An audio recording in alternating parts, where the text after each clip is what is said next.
کہ یہ جو مولوی صاحب ہیں یہ آپ سے بڑے ہیں کہ چھوٹے ہیں؟ میں نے کہا یہ سارے مجھ سے بڑے ہیں، میں سب سے چھوٹا ہوں،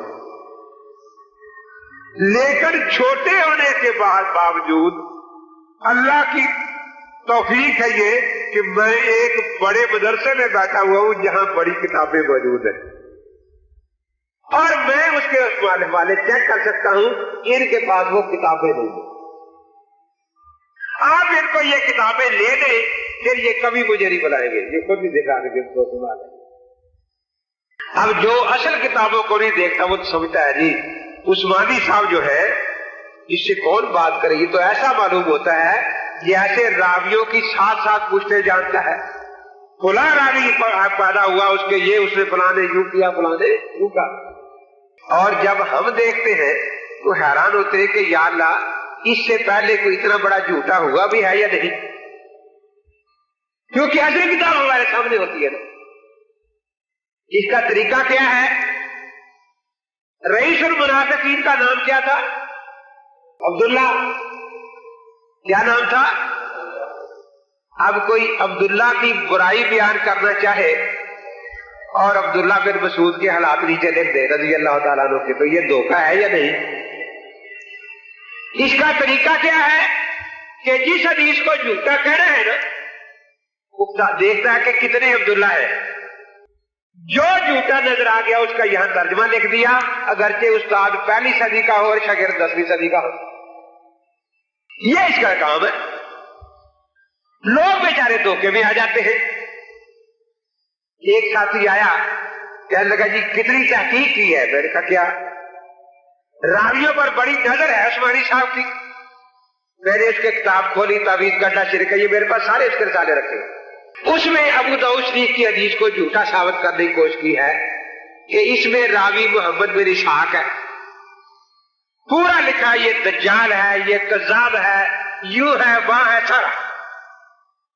کہنے لگا جی اس نے باقاعدہ حوالہ دیا ہے۔ میں نے کہا ٹھیک ہے حوالہ دیا، اچھی بات ہے، لیکن دیکھنا یہ ہے کہ یہ خود بھی اس کو مانتا ہے اس بات کو یا نہیں مانتا۔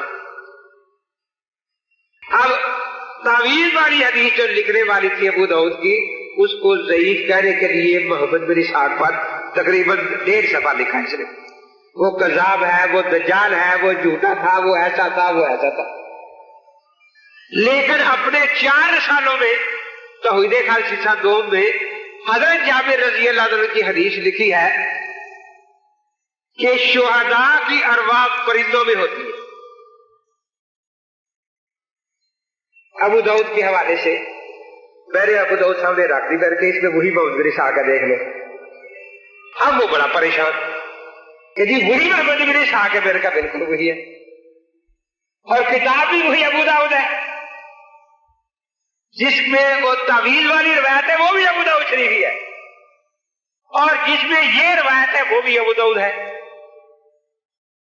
اب عجیب بات یہ ہے کہ وہ وہاں تو محمد بن اسحاق جھوٹا تھا، یہاں ولی اللہ بن گیا بیچارہ۔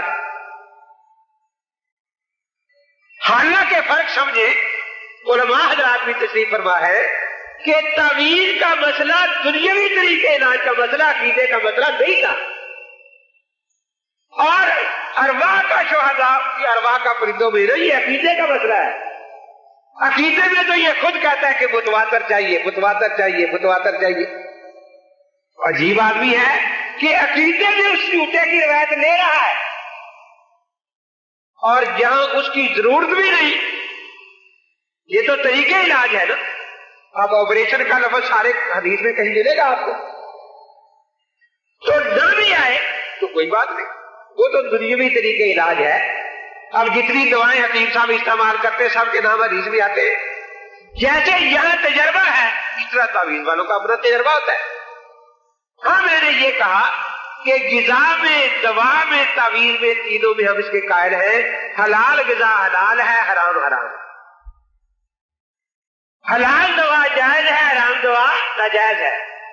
جائز تعویذ جائز ہے جس میں کوئی غیر شرعی بات نہ ہو، اور ناجائز ناجائز ہے، اور بالکل انصاف کی بات ہے، اس میں کون سی ایسی بات ہے؟